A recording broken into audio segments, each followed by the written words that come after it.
ओम श्री परमात्मने नमः। ओम नमः शिवाय। श्री शिव महापुराण रुद्र संहिता खंड 5 अध्याय 57।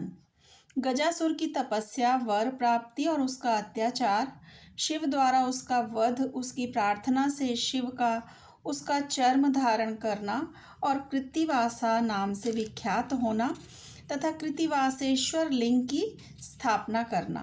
सनत कुमार जी कहते हैं, व्यास जी अब प्रेम पूर्वक शशि मौली शिव के उस चरित्र का श्रवण करिए जिसमें उन्होंने त्रिशूल द्वारा दानवराज गजासुर का वध किया था। गजासुर महिषासुर का पुत्र था। जब उसने सुना कि देवताओं से प्रेरित होकर देवी ने मेरे पिता को मार दिया था, तब उसका बदला लेने की भावना से उसने घोर तप किया। उसके तप की ज्वाला से सब जलने लगा। देवताओं ने जाकर ब्रह्मा जी से अपना दुख कहा। तब ब्रह्मा जी ने उसके सामने प्रकट होकर उसके प्रार्थनानुसार उसे वरदान दे दिया कि वह काम के वश होने वाले किसी भी स्त्री या पुरुष से नहीं मरेगा, महाबली और सबसे अजेय होगा। वर पाकर वह गर्व में भर गया। सब दिशाओं तथा सब लोकपालों के स्थानों पर उसने अधिकार कर लिया।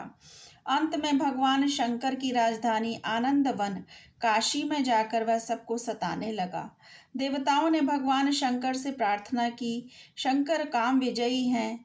उन्होंने घोर युद्ध में उसे हराकर त्रिशूल में पिरो लिया। तब उसने भगवान शंकर का स्तवन किया। शंकर ने उस पर प्रसन्न होकर इच्छित वर मांगने को कहा। तब गजासुर ने कहा कि दिगंबर स्वरूप महेशान, यदि आप मुझ पर प्रसन्न हैं तो अपने त्रिशूल की अग्नि से पवित्र हुए मेरे इस चर्म को आप सदा धारण किए रहें। विभो, मैं पुण्य गंधों की निधि हूँ, इसलिए मेरा यह चर्म चिरकाल तक उग्र तपरूपी अग्नि की ज्वाला में पड़कर भी दग्ध नहीं हुआ है। दिगंबर, यदि मेरा यह चर्म पुण्यवान न होता तो रणांगण में इसे आपके अंगों का संग कैसे प्राप्त होता। शंकर, यदि आप तुष्ट हैं तो मुझे एक दूसरा वर और दीजिए। वह यह है कि आज से आपका नाम कृत्तिवासा विख्यात हो जाए। सनत कुमार जी कहते हैं, मुने, गजासुर की बात सुनकर भक्तवत्सल शंकर ने परम प्रसन्नता पूर्वक महिषासुर नंदन गज से कहा कि तथास्तु, ऐसा ही होगा। तदंतर प्रसन्नात्मा भक्त प्रिय महेशान उस दानवराज गज से, जिसका मन भक्ति के कारण निर्मल हो गया था, पुनः बोले। ईश्वर ने कहा, दानवराज, तेरा यह पावन शरीर मेरे इस मुक्ति साधक के क्षेत्र काशी में मेरे लिंग के रूप में स्थित हो जाए। इसका नाम कृत्तिवासेश्वर होगा।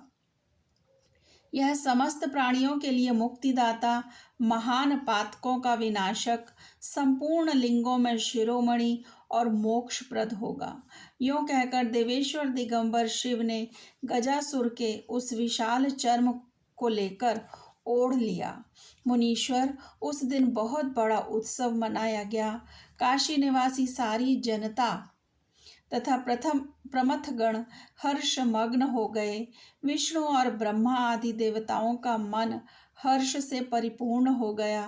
वे हाथ जोड़कर महेश्वर को नमस्कार करके उनकी स्तुति करने लगे। ओम नमः शिवाय। शिव जी सदा सहाय।